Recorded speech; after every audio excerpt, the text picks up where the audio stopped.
A lot of viewers, thank you for staying tuned. I hope you are enjoying this program on croissant. Of course, we have our master baker here, Dominic, and we have made our dough. That is resting. Now, what's the next step? Now we're going to make an almond cream. Yummy. And that's going to be a filling, but you're going to use it two ways, aren't you? We are. All right, for the almond cream, right, for the almond croissants, you add your butter and your sugar and you cream that together.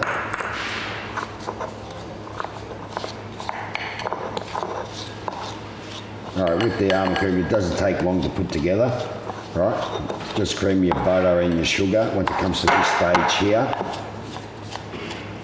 right, you add your egg to it. So now I'll add the egg.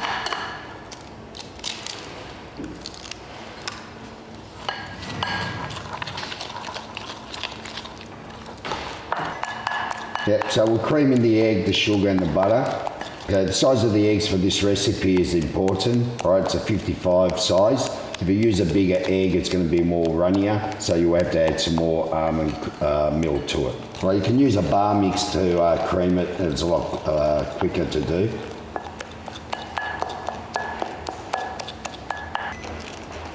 Now I've got it to the right consistency, right? Now I'm going to add my almond milk to it. So now we're adding 150 grams of almond milk to it. And we'll bring all that together. So once we get it to this consistency, it doesn't take too long. So this is ready to go. So now we've got the consistency right. What we're going to do is let it sit with the, overnight with exactly like the croissant dough. We're just going to glad wrap it. And we'll sit it overnight. Hello to Dominic. So the almond cream has been made, and what are you going to use that for? Well, that one there, we're going to use it to make our almond croissants and our danishes. And what's the next thing you're going to show us how to make? The next one is going to be our chocolate ganache. Ganache with panache.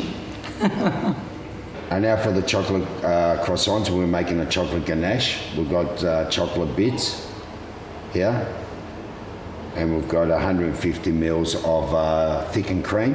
We're going to put the 150 of cream on the heat. All right, we'll bring it to the boil. Okay, once the cream comes to the boil, right, we add the chocolate to it.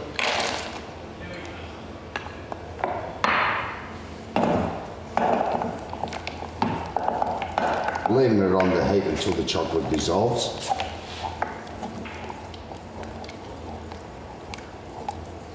With the ganache, it's 1 part cream and 2 part chocolate. So you've got 150 mils of cream, you need 300 grams of chocolate.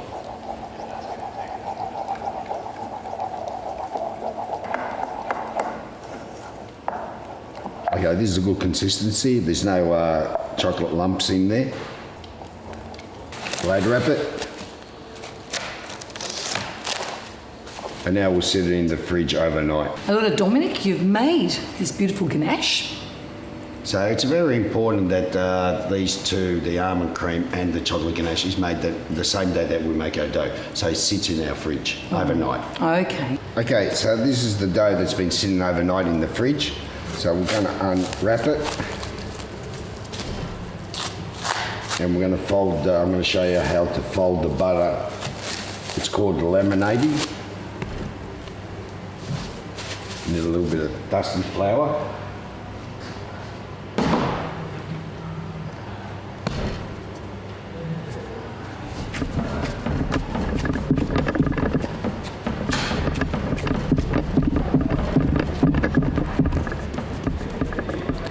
So we'll get it to about this stage, a nice even.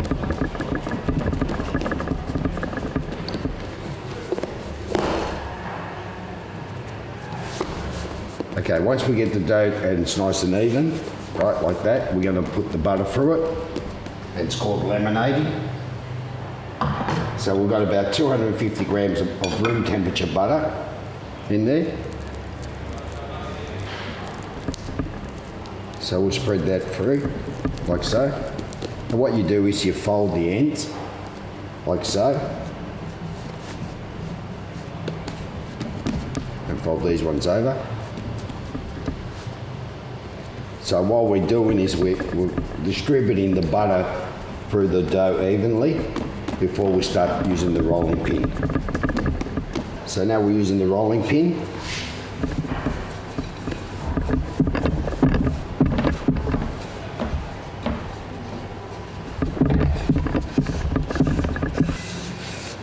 Okay, we're going to roll it out to about 1 inch thick. So that's why you rest the dough overnight. So you've rested, the dough's been rested, so it's easier for you to spread it while you're working it. If you try to do it straight away, you'll find that it will shrink because the gluten hasn't relaxed. Okay, well, we make croissants every day, fresh croissants.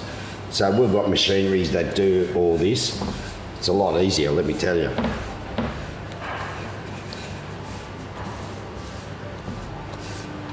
So once it's like so, roll over and we'll give it a half fold, it's called. Right, and that's how you get your layers in your croissants, and it's nice and flaky. Now that I've got to this stage, I'm going to go sit it in the fridge for about 10-15 minutes. Okay, it's been sitting in the fridge for 15 minutes, so you see that the butter's a little bit hardened up. And that's really important to do that, because if it's too soft, you'll see that it will start pouring out of the dough, and you don't want that to happen.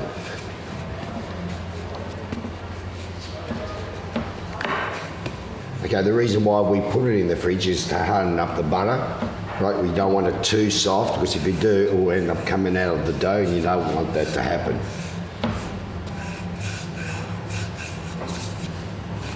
Okay, one thing, it's a lot easier using machines. Well, in the old ages, the way they would do their croissants by hand. So you want it the same length as the first fold. Okay, so you want it about the same length as the first stage, or the first fold that we did, and that's about the same size as it is now, about 1 inch thick, nice and evenly. And I don't know if you can see this, but you can see the butter spreading evenly right through the whole dough. So now the second fold, right, it's called a book fold. You bring the two ends together. Always try to keep the all nice and even.